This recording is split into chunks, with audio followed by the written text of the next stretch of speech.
Sinabi ng Panginoong Hesus, ang magnanakaw ay dumarating lamang upang magnakaw, pumatay at pumuksa.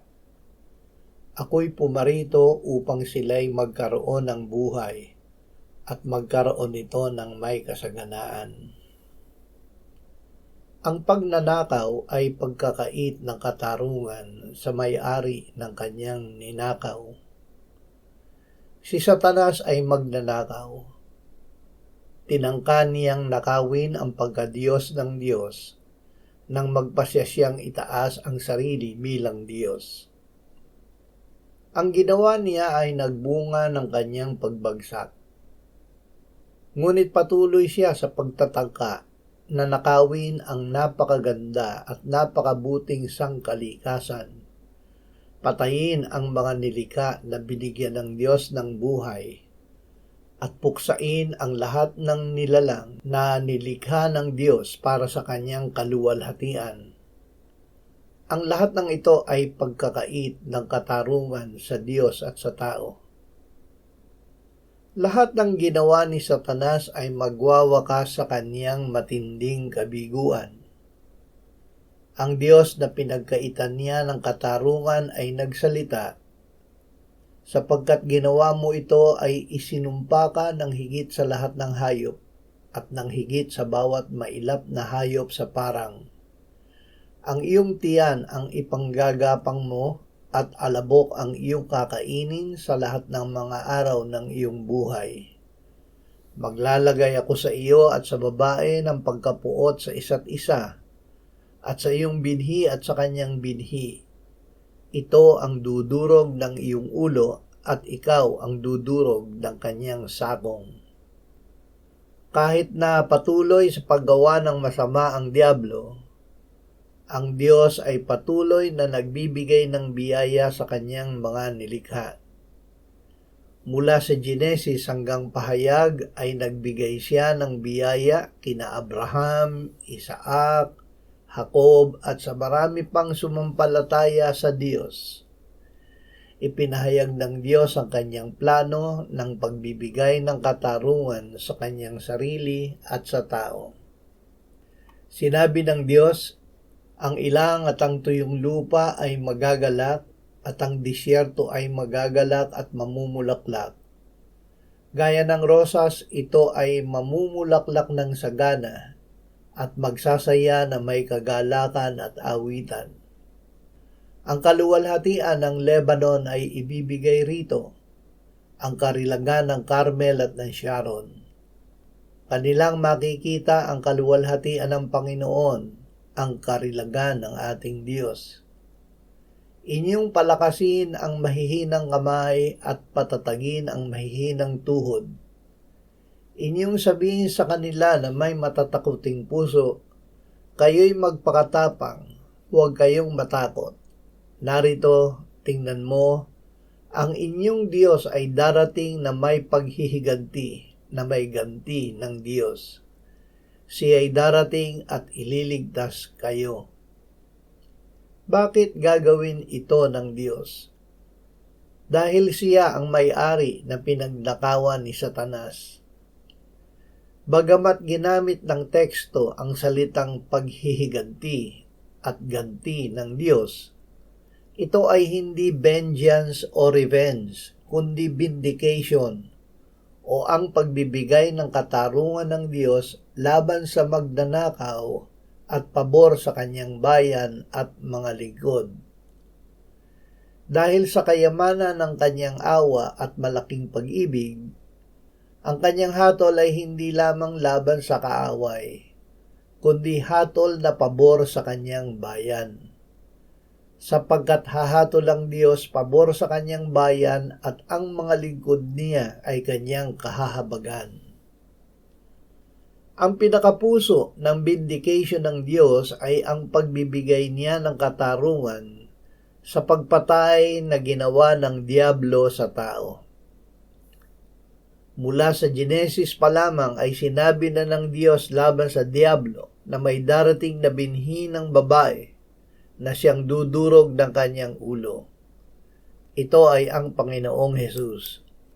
Ito ay nilinaw ng Panginoong Hesus nang sabihin niya, ang magnanakaw ay dumarating lamang upang magnakaw, pumatay at pumuksa. Ako'y pumarito upang sila'y magkaroon ng buhay at magkaroon ito ng may kasaganaan. Dahil ang lahat ay nagkasala, ang lahat ay napasailalim ng hatol na kamatayan.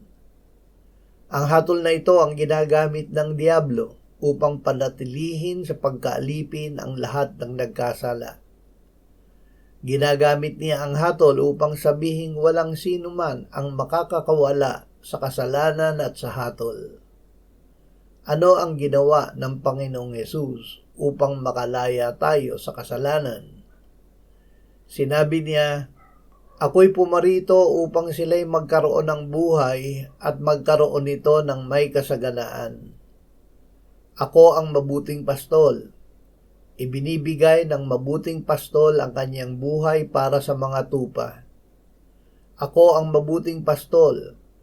Kilala ko ang sariling akin at kilala ako ng sariling akin. Gaya ng pagkakilala sa akin ng Ama at ng pagkakilala ko sa Ama, at ibinibigay ko ang aking buhay para sa mga tupa. Mayroon akong ibang mga tupa na wala sa kulungang ito. Kailangan ko rin silang dalhin dito at kanilang papakinggan ang aking tinig. Kaya't magkakaroon ng isang kawan na may isang pastol. Dahil dito'y minamahal ako ng Ama, sapagkat ibinibigay ko ang aking buhay upang ito'y kunin kong muli. Walang nag-aalis nito sa akin, kundi kusa kong ibinibigay. May kapangyarihan akong ibigay ito, at may kapangyarihan akong kunin itong muli. Tinanggap ko ang utos na ito mula sa aking Ama. Pinatunayan ng Diyos ang kanyang pag-ibig sa atin na noong tayo'y mga makasalanan pa, si Kristo ay namatay para sa atin. Lalo pa nga ngayong itinuturing tayong ganap sa pamamagitan ng kanyang dugo, ay maliligtas tayo sa galit ng Diyos sa pamamagitan niya. Sapagkat kung noon ngang tayo'y mga kaaway, ay pinakipagkasundo tayo sa Diyos sa pamamagitan ng kamatayan ng kanyang anak. Lalo ngayong ipinagkasundo na, ay maliligtas tayo sa pamamagitan ng kanyang buhay. Si Kristo mismo ang nagdala ng ating mga kasalanan sa kanyang katawan sa punong kahoy, upang tayo'y mamatay sa mga kasalanan at mabuhay sa katuwiran. Dahil sa kanyang mga sugat ay gumaling kayo. Sapagkat kayo'y tulad ng mga tupang naliligaw, ngunit ngayon ay bumalik na kayo sa pastol at tagapag-alaga ng inyong mga kaluluwa. Ang vindication ng Diyos ay hindi lamang paghihiganti laban sa Diablo. Ito ay pagbibigay sa atin ng buhay ni Kristo at ng kasaganaan ng buhay na ito. Ito ay pagbabalik ng Diyos sa atin sa Kanya at sa Kanyang anak na si Jesus, na pastol at tagapag-alaga ng ating mga kaluluwa. Ang Panginoong Jesus ay magbabalik. Nakita ni Apostol Juan ang mangyayari sa pagbabalik ng Panginoong Jesus. At narinig ko ang isang malakas na tinig mula sa trono na nagsasabi, masdan ninyo ang tabernakulo ng Diyos ay nasa mga tao. Sila'y maninirahang kasama nila at sila'y magiging bayan nila. Ang Diyos mismo ay makakasama nila at sila'y magiging Diyos nila. At papahirin niya ang bawat luha sa kanilang mga mata at hindi na magkakaroon ng kamatayan. Hindi na rin magkakaroon pa ng pagdadalamhati o ng pagtangis man o ng kirot man, sapagkat ang mga unang bagay ay lumipas na. Ang mga kabahagi ng vindication ng Diyos ay ang mga mananampalataya na dumaig sa Diablo dahil sa dugo ng kordero at dahil sa salita ng kanilang patutuo. At ano ang salita ng kanilang patutuo? Si Kristo ay namatay para sa ating kasalanan at muling binuhay. iniakyat at iniluklok ng Diyos sa kanyang kanan sa langit, at siya ay magbabalik upang lubusin ang ating kaligtasan. Awitin natin ang patotoo ng mga nanaig dahil sa dugo ng kordero.